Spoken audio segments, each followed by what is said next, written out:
नमस्कार। आज आम यही वीडियो माध्यम जानिबा गोटे चमत्कार वशीकरण प्रयोग विधि।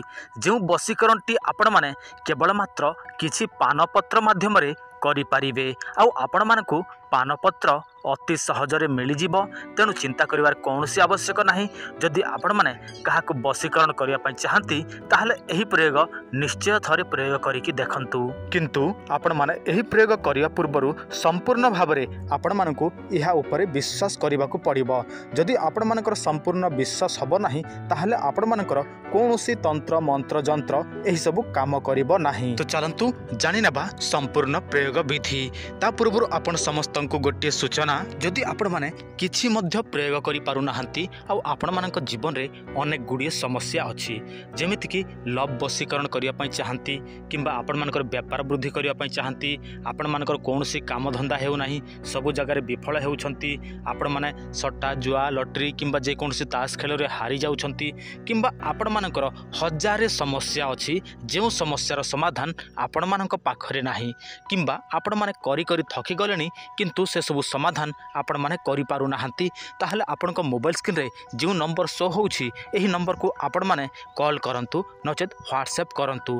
केवल आपण मानकर समस्या को आमे ग्यारंटी दे कि कहि परिबो 7 रु 21 दिन मध्य ठीक करि दे पारिबो। जदि आपण माने कोनोसी व्यक्ति स्त्री हो पुरुष हो झियो हो पुओ हो किंबा पशु पक्षी मध्य हेइ थाउना काहे कि जदि आपण माने ताकू निजर अधीन रे रखिया पई चाहंती, निजर बशवर्ती करिकि रखिया पई चाहंती, निज पटको आकर्षण करिया पई चाहंती, ताहले आपण माने गोटे काम करिवे। सर्वप्रथमे सुस्थ सबल 108टी पानपत्र जोगाड़ करि नेबे, किंतु गोटे कथा ध्यान देबे, देखिबे सही पानपत्रटी खंडिया खाबुरा एही सब होई नथिबो, संपूर्ण भाबरे ठीक ठाक थिबो। सेमिति 108टी पानपत्र जोगाड़ करि नेबे।